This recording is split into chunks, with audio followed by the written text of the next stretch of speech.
नमस्कार,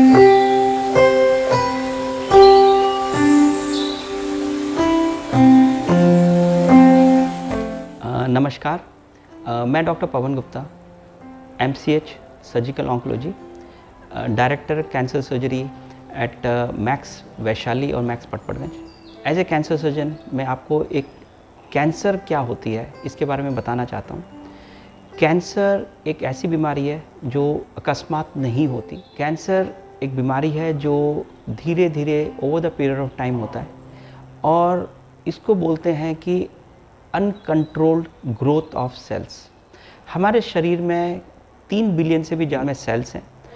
ये एक बहुत ही सिस्टमेटिक वे से बनते हैं और उसको एंड होते हैं, फिर नए सेल्स बनते हैं। बट अगर किसी कारण उसमें कोई खराबी आ जाती है, जो कि हम लोग बोलते हैं क्रोमोसोमल चेंजेस आ जाते हैं या ऑन्कोजीन्स में चेंज आता है, तो ये जो सेल्स हैं ये मल्टीप्लाई करते चले जाते हैं। मल्टीप्लाई करते हुए ये एक गांठ बन सकती है, घाव बन सकता है किसी भी प्रकार का, और ये घाव जो है या गांठ जो है कहीं पर भी हमारे शरीर में बन सकता है। जिस जगह से ये कैंसर बनता है, जिस शरीर में जिस अंश में ये बनता है, उसी अंश के नाम में इसका नाम दिया जाता है। अगर स्तन का कैंसर होता है तो स्तन से अगर बनता है तो स्तन कैंसर कहते हैं। अगर फेफड़ों में बनता है तो लंग कैंसर बोलते हैं। ईसोफेगस में बनता है तो ईसोफेजल कैंसर बोलते हैं। मुंह में बनता है तो मुंह का कैंसर बोलते हैं। कैंसर 4 स्टेजेस में देखा गया है, लेकिन स्टेज होने से पहले, कैंसर बनने से पहले एक प्री मैलिग्नेंट लीजन जो बोलते हैं, प्री मैलिग्नेंट स्टेज होता है, जो कि कैंसर क्योंकि अकस्मात नहीं बनता, कैंसर धीरे धीरे बनता है। अगर सही समय पर जांच हो जाती है तो ये कैंसर को हम पहले ही स्टेज में या बनने से पहले ही हम लोग जांच ले सकते हैं और जान ले सकते हैं, उसका डायग्नोसिस कर सकते हैं और उसका ट्रीटमेंट कर सकते हैं, जो कि ये ट्रीटमेंट बिल्कुल सिंपल होता है और बिल्कुल पेशेंट ठीक हो सकता है। सो हमारे एक जब हम लोग कहते हैं कैंसर के बारे में, तो हम हर बार यही कहते हैं कि कैंसर को जल्द से जल्द उसको पहचानें और जल्द से जल्द उसका ट्रीटमेंट करें। जितना जल्द ट्रीटमेंट होगा उतना ही हमारे क्योर होने की संभावना ज़्यादा है। और हमारे पेशेंट जिनको हमारे अर्ली कैंसर मतलब प्री मैलिग्नेंट लीजन्स में या अर्ली कैंसर्स में देखा गया है, वो हमारे लंबे अरसे तक भी बच जाते हैं। जैसे मैंने बताया कैंसर कैसे स्टार्ट होता है। कैंसर के 4 स्टेजेस होते हैं, स्टेज 1, स्टेज 2, स्टेज 3 और स्टेज 4। स्टेज 1 और स्टेज 2 को हम लोग अर्ली कैंसर बोलते हैं। स्टेज 3 को लोकली एडवांस बोलते हैं। स्टेज 4 के कैंसर को हम बोलते हैं जो कि फैल चुका है, शरीर में फैल चुका है। स्टेज 1 और स्टेज 2 कैंसर ऐसा होता है जो कि कम्प्लीटली ठीक हो जाता है। इसको हम लोग केवल ऐसा बोलते हैं, जिस ऑर्गन से वो स्टार्ट हुआ है उसी ऑर्गन में ही इसको कहा जाता है कि उसी ऑर्गन में ये कैंसर है, और वो लिमिटेड होने के कारण, फैलने के नहीं फैला हुआ है, इसके कारण वो जल्द से जल्द वो मतलब हम लोग ठीक ट्रीटमेंट अगर करें तो वो ठीक हो सकता है। स्टेज 3 लोकली एडवांस कैंसर बोलते हैं, जिसको हम लोग जो शरीर से जिस भाग का शरीर जिस अंश में जो बना है उसके आसपास, जैसे लिम्फ नोड वगैरह में जब फैल जाता है या लोकली फैल जाता है तो उसको लोकली एडवांस कहते हैं। चौथा स्टेज जो होता है, जो जिस अंश से ये कैंसर बना है, जिस उससे निकल करके वो शरीर में फैल गया, जैसे कि अगर स्तन का कैंसर है वो अगर फैल गया है लंग्स में, लीवर में या ब्रेन में या बोन्स में, तो हम इसको बोलते हैं कि ये स्टेज 4 का कैंसर बन चुका है। स्टेज 1 एंड स्टेज 2 पूरा क्योरेबल है।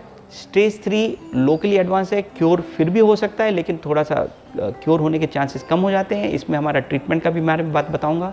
स्टेज 4 का कैंसर ऐसा है जो कि हम लोग का मतलब थोड़ा सा फैल चुका है, लेकिन उसको हम लोग कंट्रोल करने की कोशिश करते हैं, क्योर होने की चांसेस कम ही होते हैं।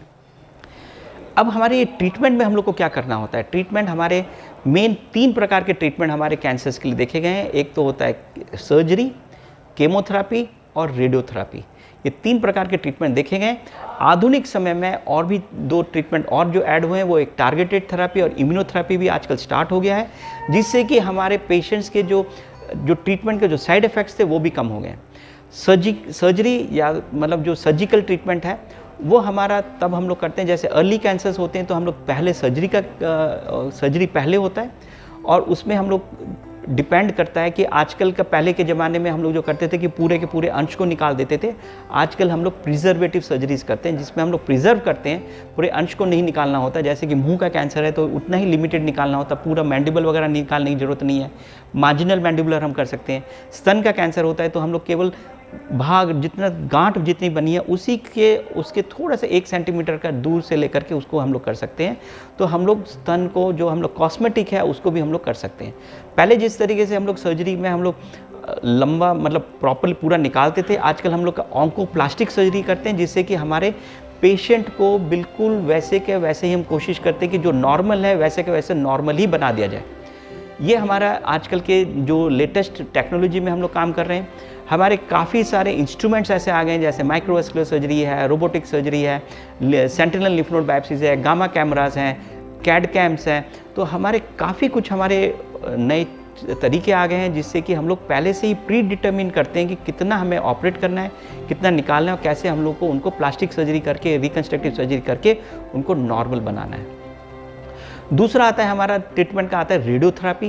रेडियोथेरेपी एक ऐसी ट्रीटमेंट का चीज़ है जिसमें रेडियोथेरेपी एक मशीनों से दिया जाता है। आजकल भी बहुत हाई एंडेड रेडियोथेरेपी हो चुकी हैं। पहले लीनियर एक्सीलरेटर, कोबार्ट से लेकर के लीनियर एक्सीलरेटर के बाद में हमारे IRT, IMRT, IGRT के साथ में आजकल हमारे और भी तरीके के आगे हैं, जिसको हम लोग टोमोथेरेपी बोलते हैं और प्रोटोन थेरेपी भी बोलते हैं, जिसके हम लोग के तरीके अपने हैं। तरीके जितने बड़े हैं उससे हमारा एक जो इम्पॉर्टेंट होता है वो होता है कि हमारे साइड इफ़ेक्ट्स कम करना। रेडियोथेरेपी में पहले जो होता था, जो पहले की जो मशीनें थी उसमें साइड इफ़ेक्ट्स ज़्यादा होता था। आजकल की जो मशीनें हैं जैसे ट्रू बीम्स हैं या फिर हमारे IGRT, IMRT हैं या फिर टोमोथेरेपी है, उससे हमारे ट्रीटमेंट में काफ़ी सहूलियत मिल चुकी है।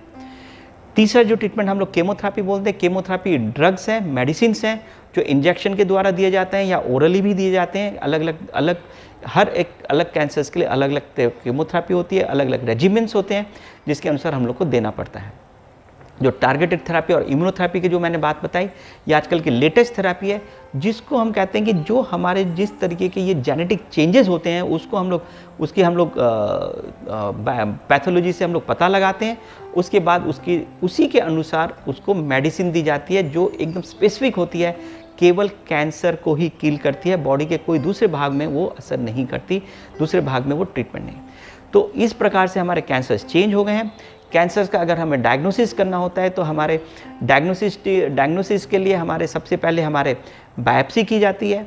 बायोप्सी के साथ में हम लोग को रेडियो डायग्नोसिस मतलब रेडियोलॉजिकल इन्वेस्टिगेशंस किए जाते हैं कि जिससे स्टेजिंग पता चले, और उसके बाद हम लोग ट्रीटमेंट का प्लान करते हैं कि कौन से पेशेंट को किस तरीके का ट्रीटमेंट दिया जाएगा। केमोथेरेपी पहले दी जाएगी, रेडियोथेरेपी दी जाएगी या सर्जरी पहले किया जाएगा। ये सारे हमारे तब डिपेंड करता है कि किस तरीके का कैंसर है, पैथोलॉजी क्या है, कितना एग्रेसिव ट्यूमर है, उसके बेसिस पे ये हम लोग का ट्रीटमेंट प्लान होता है। सो ये हमारा कैंसर्स के बारे में बेसिक चीज़ें मैंने जो आपको बताई, बड़े सिंपल लैंग्वेज में आपको बताई, ये हमारा कैंसर